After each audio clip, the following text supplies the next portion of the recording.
Jesús, viendo a su madre y a su lado al discípulo amado, dice a su madre: mujer, ahí tienes a tu hijo. Después le dice al discípulo: ahí tienes a tu madre. Si se acaba el vino en tu vida hoy, ahí tienes a tu madre. Si solo hay tinajas pero no hay amor, ahí tienes a tu madre. Si estás buscando acercarte a Dios, ahí tienes a tu madre. Ahí tienes a tu madre. Ahí tienes a tu madre.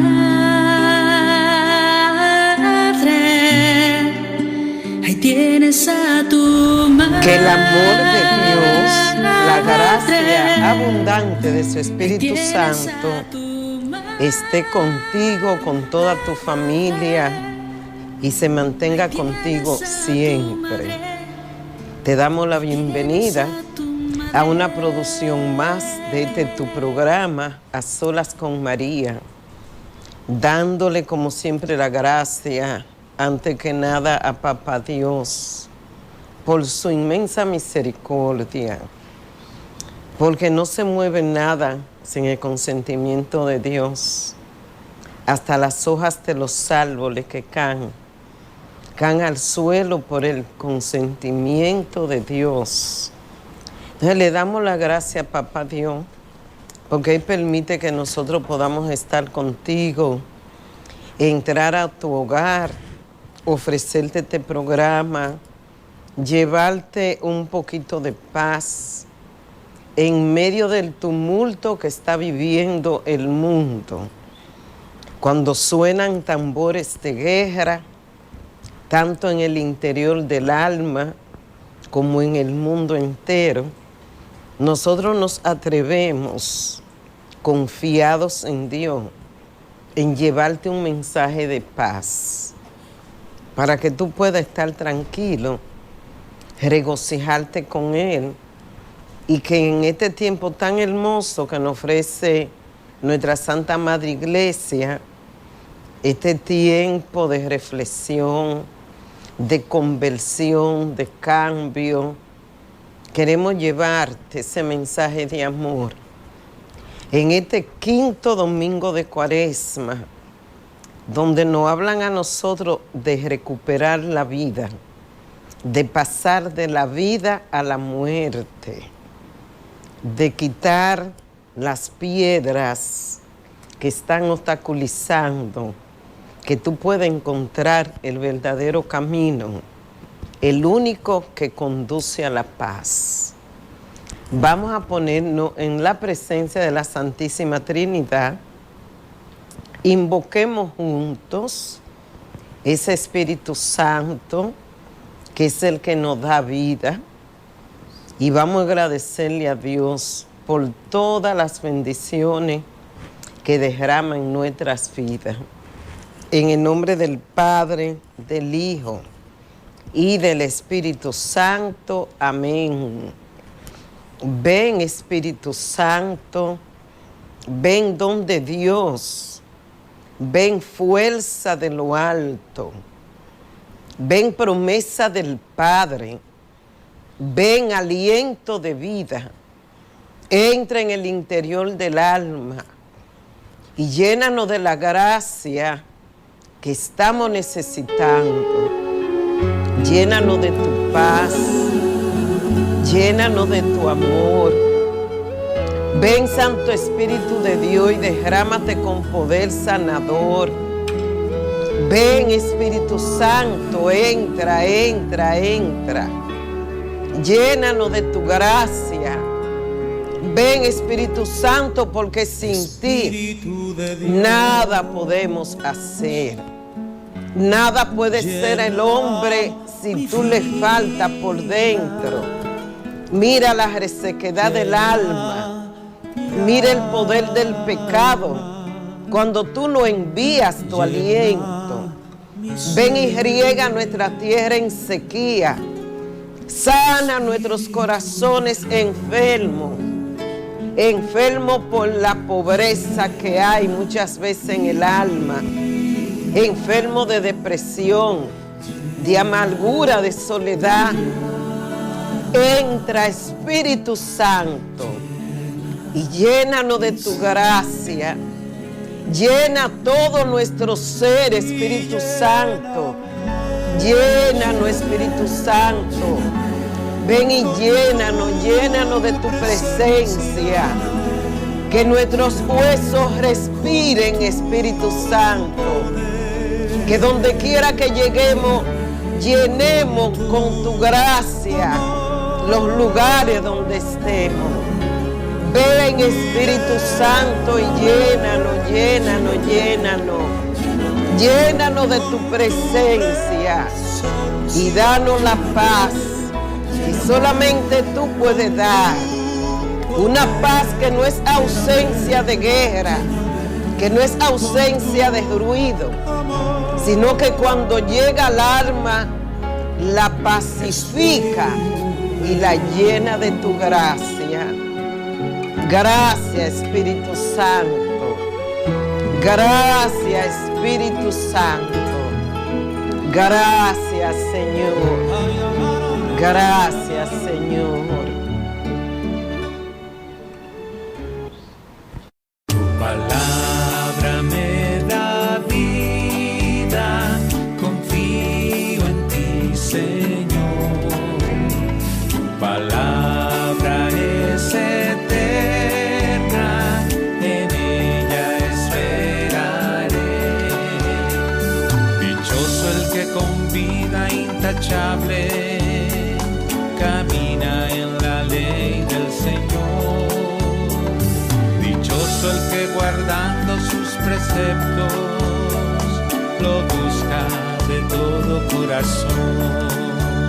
Tu palabra me da vida, confío en ti, Señor. Tu palabra es eterna, en ella esperaré. Tu palabra me da vida, confío en ti, Señor. Tu palabra es eterna, en ella esperaré.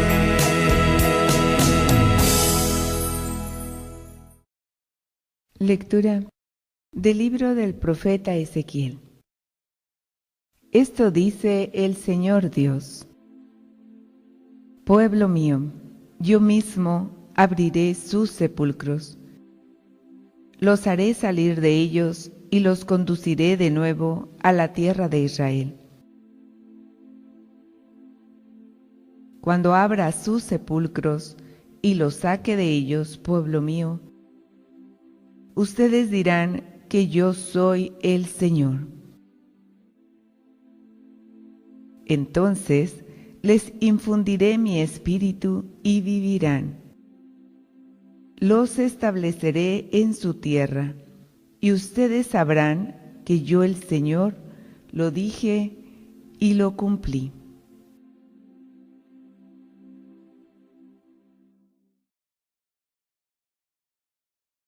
Del Señor viene la misericordia, la redención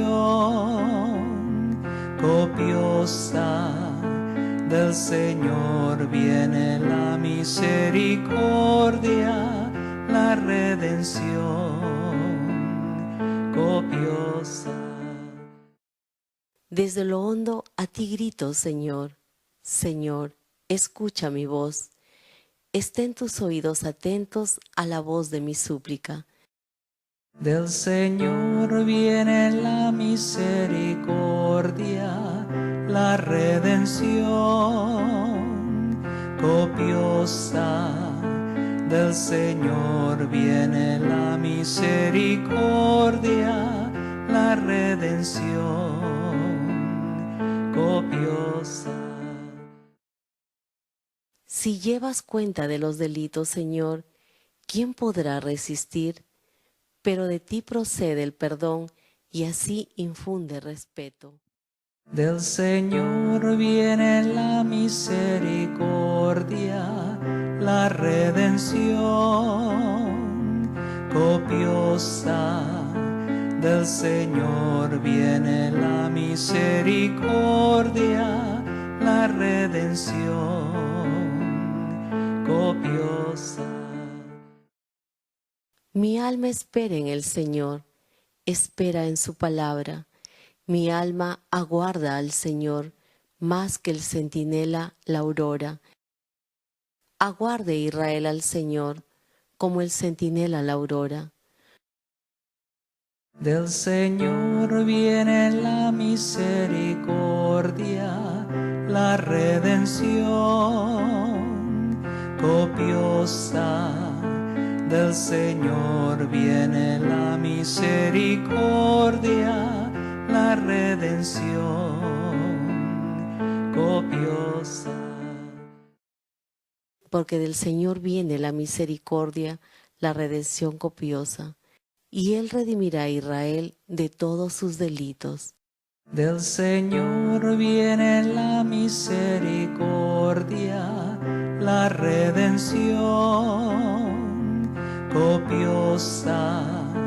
Del Señor viene la misericordia, la redención copiosa. De la carta del apóstol San Pablo a los romanos. Hermanos, los que viven en forma desordenada y egoísta no pueden agradar a Dios. Pero ustedes no llevan esa clase de vida, sino una vida conforme al Espíritu, puesto que el Espíritu de Dios habita verdaderamente en ustedes. Quien no tiene el Espíritu de Cristo, no es de Cristo.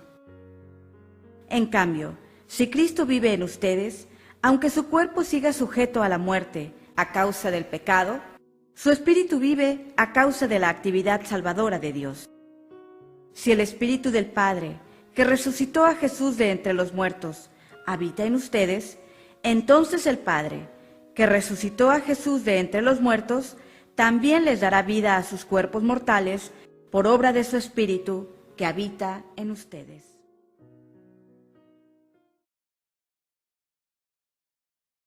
Evangelio según San Juan. En aquel tiempo estaba enfermo cierto hombre llamado Lázaro, de Betania, la aldea de María y de su hermana Marta.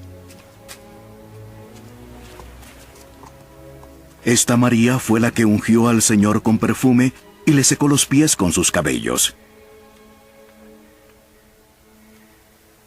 Era su hermano Lázaro que estaba enfermo.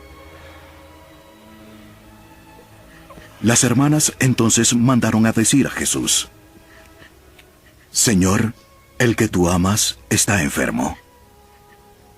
Cuando Jesús lo oyó, dijo: Esta enfermedad no es para muerte, sino para la gloria de Dios, para que el Hijo de Dios sea glorificado por medio de ella. Y Jesús amaba a Marta, a su hermana y a Lázaro. Cuando oyó, pues, que Lázaro estaba enfermo, entonces se quedó 2 días más en el lugar donde estaba. Luego, después de esto, dijo a sus discípulos: Vamos de nuevo a Judea. Maestro, hace poco que los judíos de allá te querían apedrear. ¿Y vas allá otra vez? No hay 12 horas en el día. Si alguien anda de día no tropieza, porque ve la luz de este mundo. Pero si alguien anda de noche, tropieza porque le falta la luz. Nuestro amigo Lázaro se ha dormido, pero voy a despertarlo.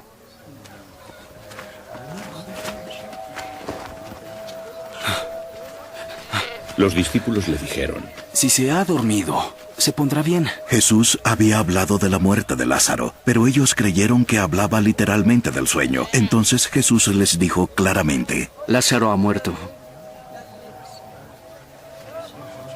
Y por causa de ustedes, me alegro de no haber estado allí, para que crean.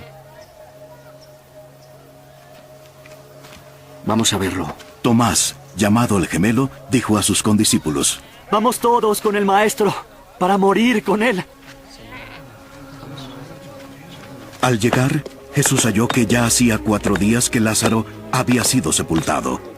Betania estaba como a 3 kilómetros de Jerusalén, y muchos judíos habían venido a la casa de Marta y María para consolarlas por la muerte de su hermano. Marta, cuando oyó que Jesús venía, lo fue a recibir, pero María se quedó en casa. Dijo Marta a Jesús: Señor, si hubieras estado aquí, mi hermano no habría muerto. Pero yo sé que aún ahora Dios te dará todo lo que le pidas. Jesús le dijo: Tu hermano volverá a vivir. Marta le respondió: Yo sé que resucitará en el día final. Jesús le dijo: Soy la resurrección y la vida. El que cree en mí, aunque muera, vivirá. Y todo el que vive y cree en mí, no morirá. Para siempre. ¿Tú crees esto? Le contestó: Sí, Señor. Yo creo que tú eres el Mesías, el Hijo de Dios, el que viene al mundo. Y dicho esto, Marta se fue y llamó a su hermana María, diciéndole en secreto: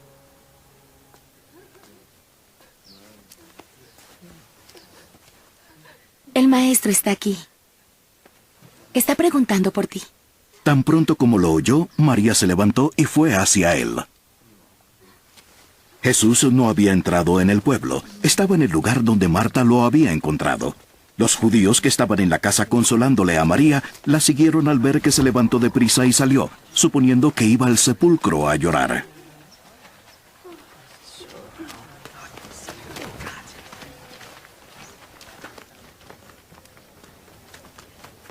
Al llegar María a donde estaba Jesús, se arrojó a sus pies y le dijo: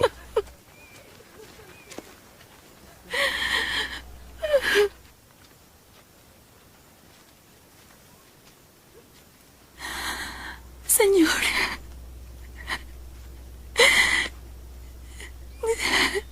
si hubieras estado aquí, mi hermano no habría muerto. Y cuando Jesús la vio llorando, y a los judíos que vinieron con ella llorando también, se conmovió profundamente en el espíritu y se entristeció. Y dijo: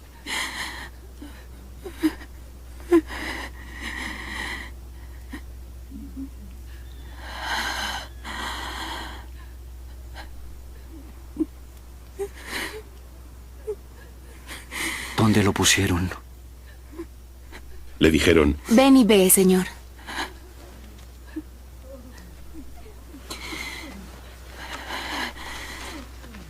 Jesús lloró. Por eso los judíos decían: miren cómo lo amaba. Pero algunos dijeron: ¿no podía este que abrió los ojos del ciego haber evitado que Lázaro muriera? Jesús, de nuevo profundamente conmovido, fue al sepulcro, que era una cueva con una piedra puesta sobre ella. Dijo Jesús: Quiten la piedra. Marta, la hermana del difunto, le dijo: Ya huele mal, Señor. Hace 4 días que murió. Jesús le dijo: No te dije que verías la gloria de Dios, si crees.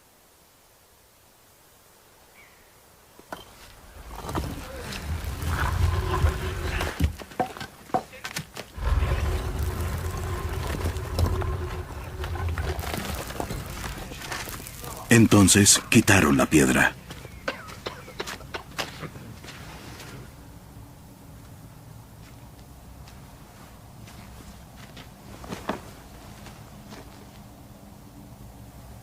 Jesús alzó los ojos y dijo: Gracias, Padre, por oírme.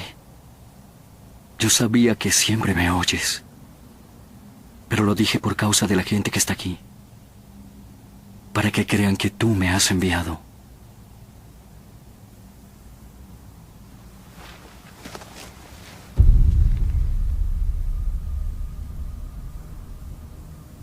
Habiendo dicho esto, gritó con fuerte voz: ¡Lázaro! ¡Ven fuera!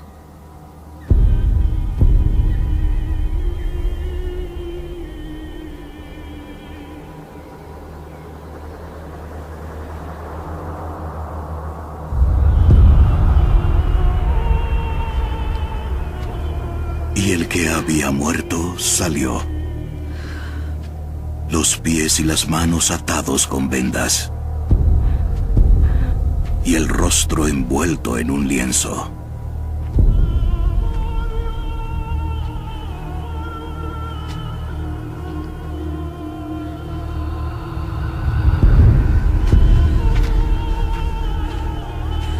Jesús les dijo: desátenlo y déjenlo ir. Muchos de los judíos que habían venido a ver a María y vieron lo que Jesús había hecho, creyeron en él.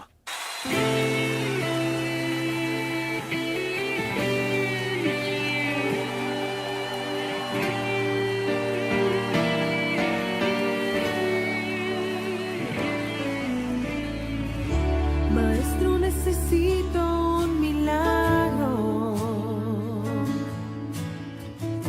Transforma hoy mi vida y mi estado. Hace tiempo que no veo la luz del día. Están tratando de enterrar mi alegría.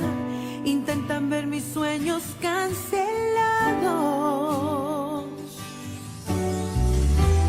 Lázaro escuchó tu voz cuando aquella piedra se movió. Después de 4 días, él revivió. Maestro, no hay otro que pueda hacer aquello que solo tu nombre tiene el poder.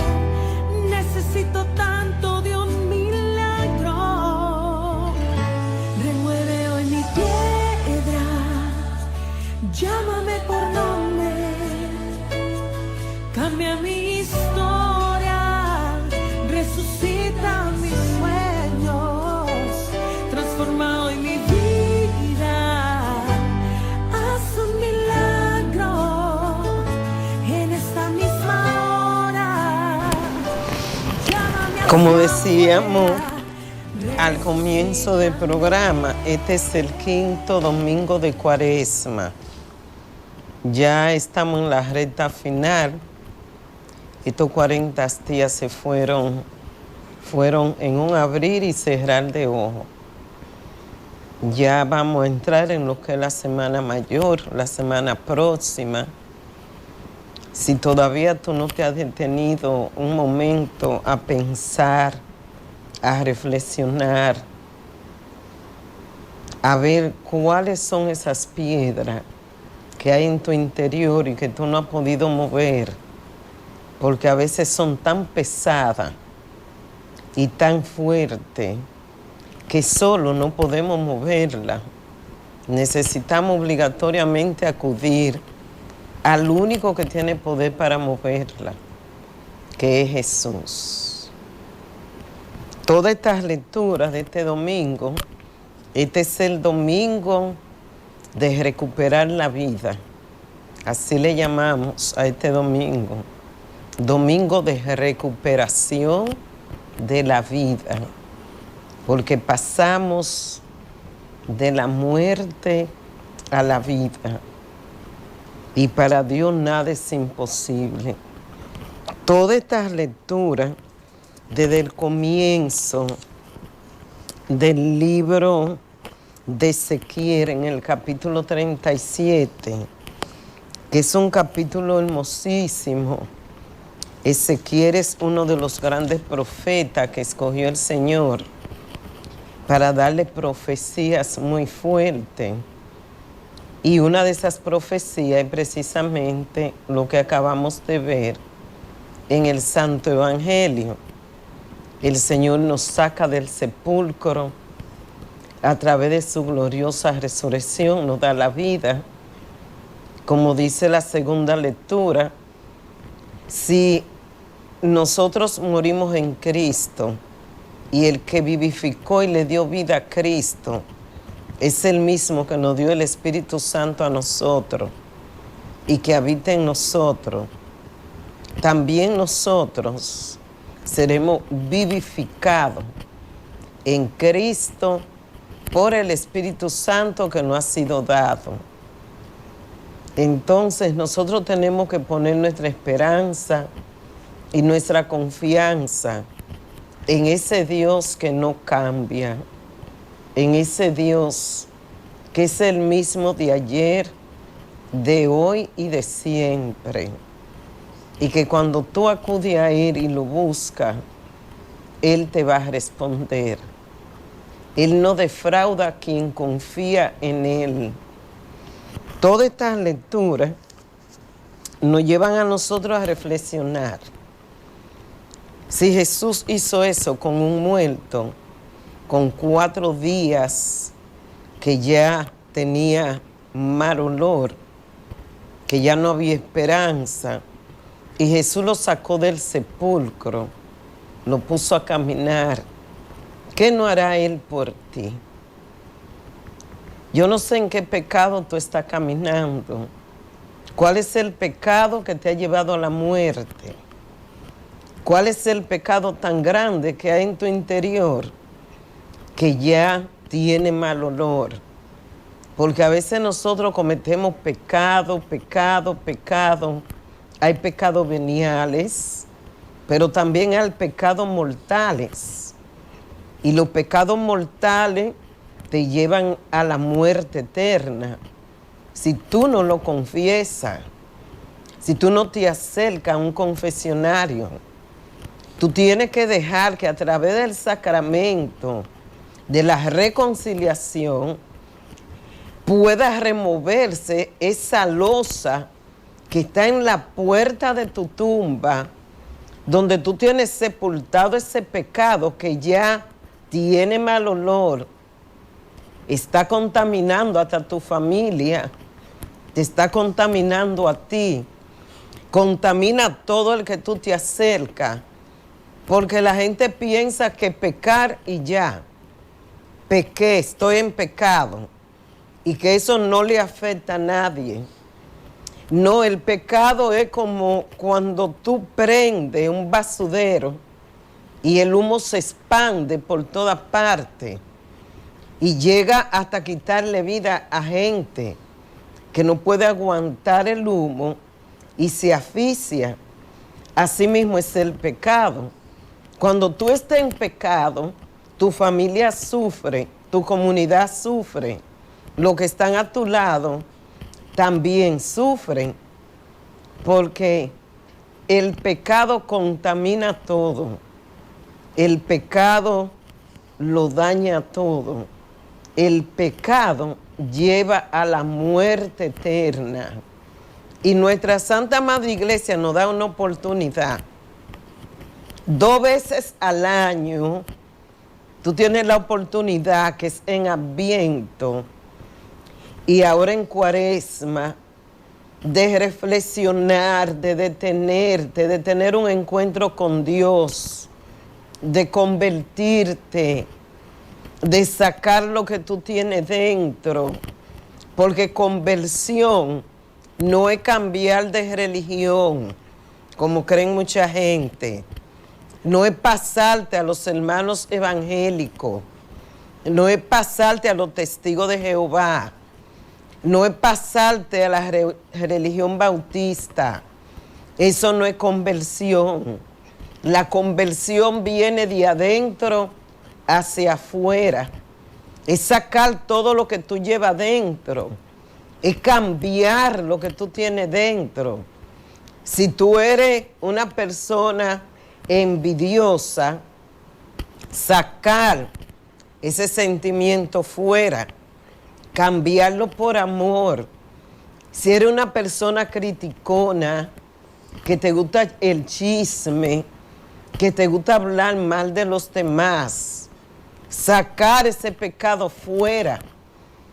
Pero no solamente en Cuaresma, no dejar de hacerlo solamente en Cuaresma, es dejarlo ya para siempre, tener otra actitud en tu vida, tener otro cambio interior, es pedirle a Jesús, si tú no puedes hacerlo solo, que venga en tu auxilio, porque hermano, hay cosas que solo usted no lo va a lograr, y esa es la gracia de vivir en una comunidad, porque en una comunidad, el hermano, aunque te caiga gordo, como digo yo en buen dominicano, aunque te caiga como una piedra en un ojo, si te echa en cara tu defecto y te lo hace notar, tú estás recibiendo una ayuda espiritual.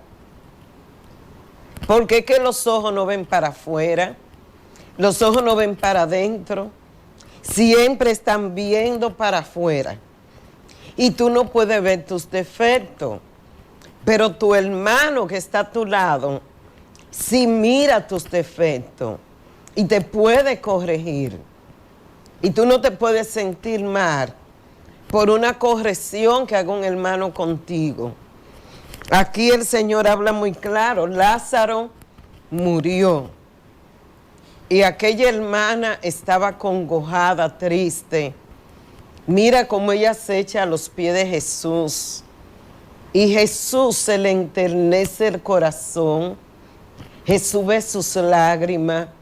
Porque cuando tú te postras delante de Jesús y reconoce tu falla, tu pecado, reconoce tu dureza, y tú le dices, Señor, mira, aquí estoy, ten misericordia de mí. El Señor enternece su corazón, te da su perdón y te ayuda a que tú puedas cambiar ese pecado interior que tú llevas dentro. Entonces Jesús le dice a ella, ¿dónde lo pusieron? ¿Dónde tú pusiste tu pecado? ¿En qué lugar lo sepultaste? ¿En qué lugar lo tienes escondido? Porque a veces nosotros escondemos nuestro pecado, pero el Señor sí lo ve. El Señor sí sabe dónde está. Los que están a nuestro lado sí saben cuál es. Y sí saben dónde está. Y Jesús le pregunta, ¿dónde lo pusieron? Y ella le dice, ven, ven y verá. Y Jesús va. Y dice en el Evangelio que Jesús, sabiendo que el Padre siempre lo escucha, le dijo, Padre, te doy gracias, porque tú siempre me escuchas. Y no lo dijo por él, sino por lo que estaban en torno a él, y que a veces dudan hasta de tu oración. A veces dudan de que si la gracia que tú tienes viene de Dios o fue el diablo que te la dio. Hasta eso pasa. Entonces él clamó al Padre, Padre, gracias. Y no lo digo por mí, sino por ellos, para que crean que tú me has enviado.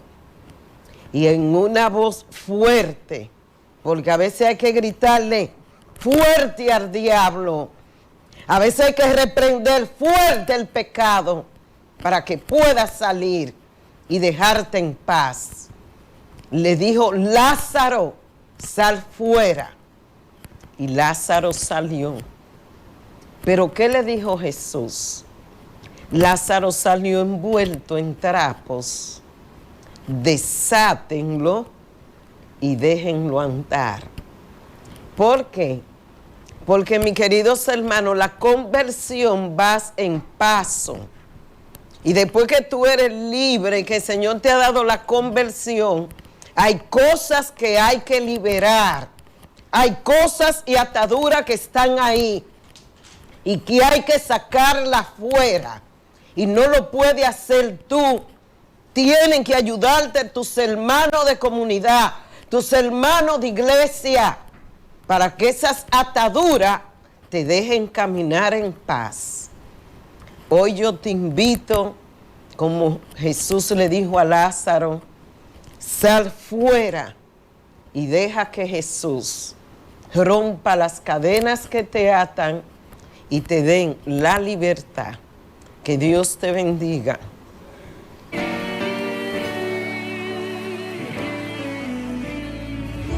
Maestro, necesito un milagro.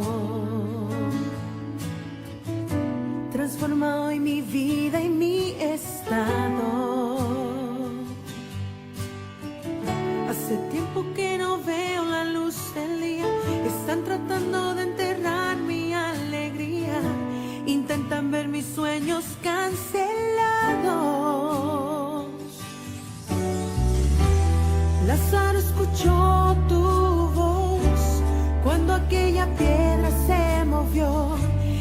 hace 4 días Él revivió. Maestro, no hay otro que pueda hacer aquello que solo tu nombre tiene el poder. Necesito tanto de un milagro. Remueve hoy mi piedra, llámame por nombre, cambia mi historia. Hermano, vamos a escuchar la catequesis hoy rapidito porque el tiempo se nos fue.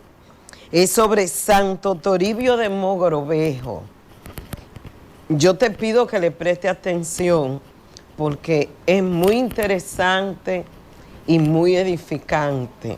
Vamos a escucharla de una vez. De Inquisidor a Santo, la épica vida de Santo Toribio de Mogrovejo. ¿Te imaginas a un hombre que recorrió más de 40.000 kilómetros a pie y en mula, cruzando ríos embravecidos y montañas heladas, solo para llevar esperanza a los más olvidados? ¿Qué clase de persona sería capaz de desafiar las rigideces del poder real, enfrentarse a las grandes órdenes religiosas de su tiempo y, al mismo tiempo, ganarse el corazón de miles de indígenas y esclavos? Este no es un personaje de ficción, sino Santo Toribio de Mogrovejo, una de las figuras más fascinantes y, paradójicamente, menos conocidas de la historia de la Iglesia. A simple vista, su vida parece sacada de una epopeya.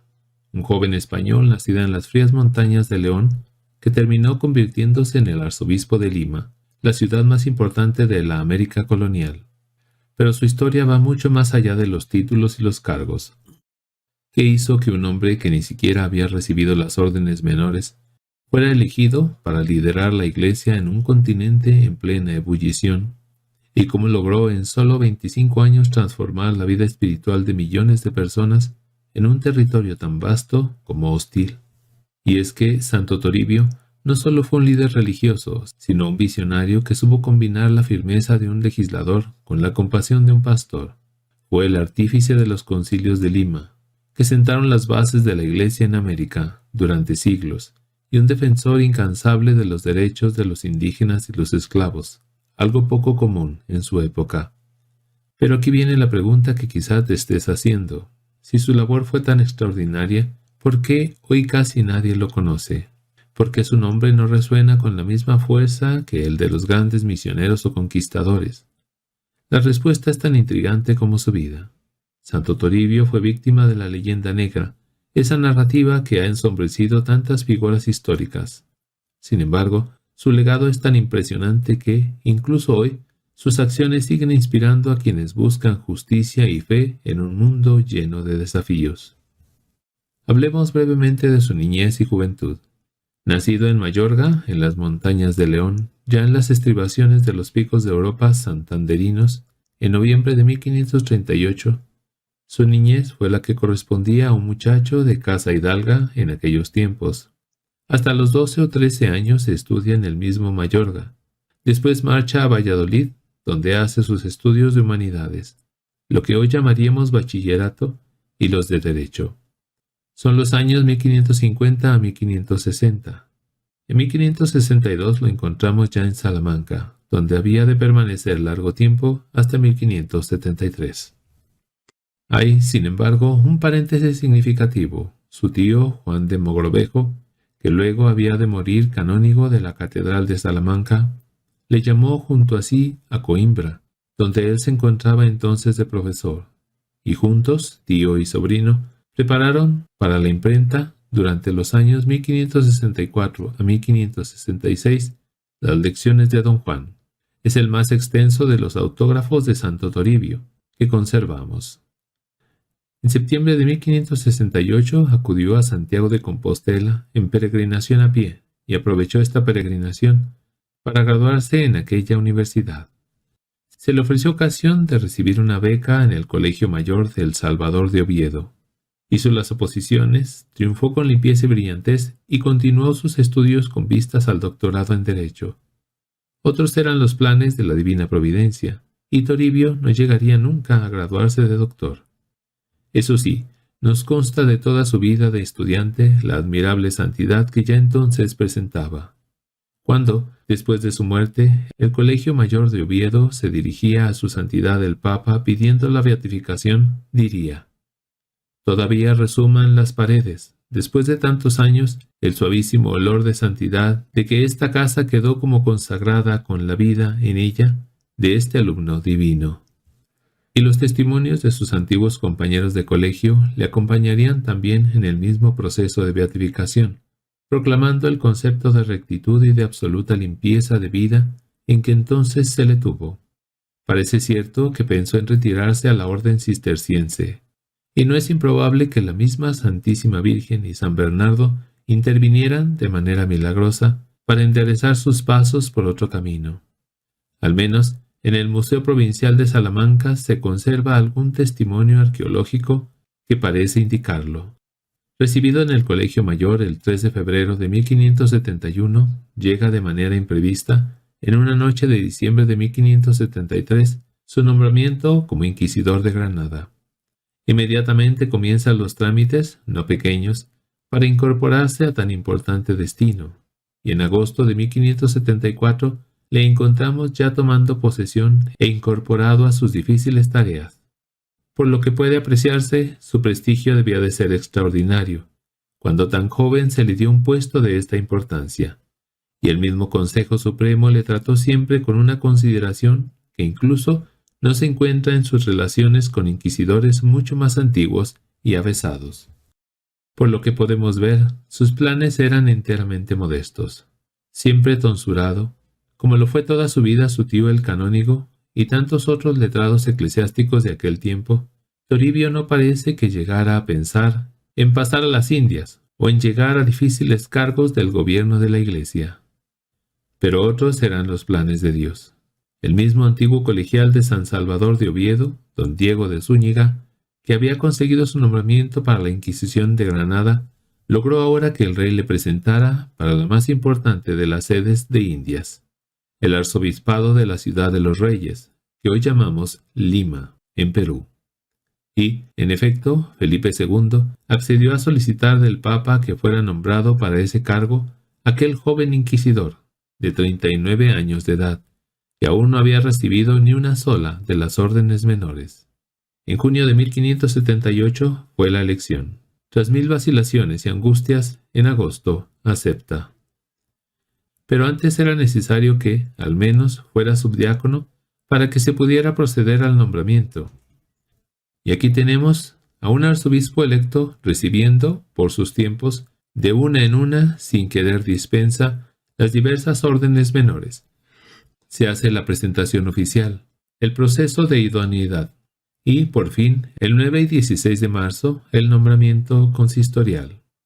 El arzobispo ya nombrado recibe el diaconado y el presbiterado, realiza un viaje a su pueblo natal y a la corte, y por fin, en agosto de 1580, sin que sepamos la fecha exacta, ni el nombre del consagrante, ni ningún otro detalle, cosa muy curiosa, pero no rara en aquellos tiempos, recibe la consagración episcopal en Sevilla y se dispone a pasar a las Indias. Aún no había cumplido sus 42 años. Llegada a Lima. Entonces era Lima la más importante de las metrópolis de América, como cabeza de jurisdicción en lo civil y en lo eclesiástico, puesto que la provincia eclesiástica correspondía a casi todos los obispados del continente hasta Nicaragua. A Lima, pues, llega el 11 de mayo de 1581 el nuevo arzobispo, y la ciudad le recibía con extraordinaria pompa y esplendor. Murió como correspondía a un luchador de su talla, en pleno combate. Se sintió enfermo y continuó, sin embargo, la visita. Le pedían y le suplicaban sus acompañantes que se cuidara un poco. Fue todo en vano. Continuó trabajando hasta el último momento. Había llegado a Zaña medio muerto, con ánimo de consagrar allí los óleos. Le derribó la fiebre, y con todo, por rigor de ayuno del tiempo, era Semana Santa. No comió carne hasta 3 o 4 días antes de morir, por mandato del médico, lo cual fue mucha parte para apresurar su muerte, por no haberse dejado regalar estando enfermo. Como hemos visto, la vida de Santo Toribio de Mogrovejo no es solo una historia del pasado. Es un llamado a la acción para todos nosotros, en un mundo que a menudo nos invita a buscar comodidades y evitar los sacrificios. Su ejemplo nos recuerda que el verdadero camino de Jesús no es fácil, pero sí transformador. Que la vida de Santo Toribio de Mogrovejo nos inspire a vivir con fe inquebrantable, amor sin límites y una valentía que no teme a los desafíos. Porque, al final, como él mismo demostró, el mayor legado que podemos dejar es una vida entregada al servicio de los demás y a la gloria de Dios. Santo Toribio de Mogrovejo, ruega por nosotros. Vamos a orar. Yo te invito a que cierres tus ojos. Todas las intenciones de la persona que han llamado ya están en el corazón de Jesús. Cierra tus ojos y vamos a orar por ti. Amado Padre Celestial, queremos darte gracias, Papito Dios, por cada uno de esos hijos tuyos que están hoy frente a la pantalla de su televisor y aquellos que a través de las redes sociales van a sintonizar nuestro programa hoy. Yo te lo presento a todos, Padre. Padre, esa misma palabra que tú le dijiste a Jesús, me la dijiste a mí un día orando. Neris, tú sabes que siempre te escucho. Pide por la humanidad. Padre bueno, Padre misericordioso, por ello pido, Padre. Padre, pido por ello, por aquellos, Padre, que en este momento están en pecado mortal. Por aquellos, Señor, que están en pecado y que quizá no saben lo que es el pecado. Quiero pedirte, Padre bueno, que tu amor y tu misericordia descanse sobre ellos, como lo esperamos de ti.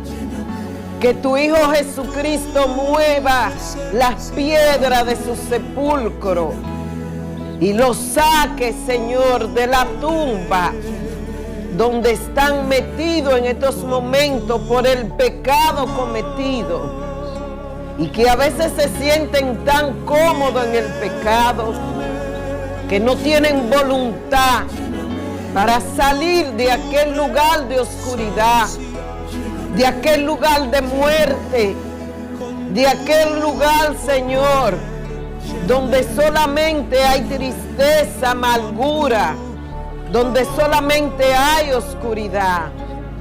Padre bueno, Padre misericordioso, por ello pido, Padre, para que tu amor y tu misericordia les alcance a esta pobre humanidad, Señor, y que llegue, Señor, hasta aquellos que son los causantes de guerras, guerra que lo que traen es muerte, tristeza, dolor, destrucción. Padre, que tu misericordia nos alcance en este día. Que sean abiertos los sepulcros para que la mente se abra y reconozcan que tú eres la vida y que tú nos llamas a la vida hoy.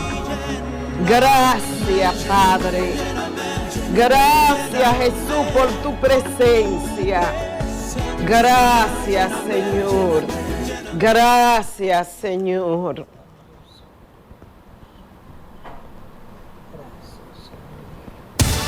De Inquisidora Santo, la épica. Transformado en mi vida, haz un milagro en esta misma hora. Llámame hacia afuera, resucítame. Te damos gracias, Señor, por todo lo que ha hecho y lo que vas a seguir haciendo. Te pedimos, Señor, que tú nos bendiga y nos proteja en el nombre del Padre, del Hijo y del Espíritu Santo. Amén. Que el Señor le dé buenas y santas noches a cada uno de ustedes.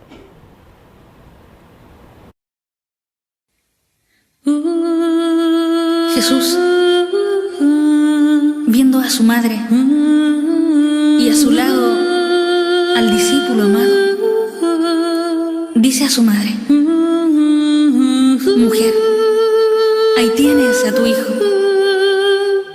Después le dice al discípulo: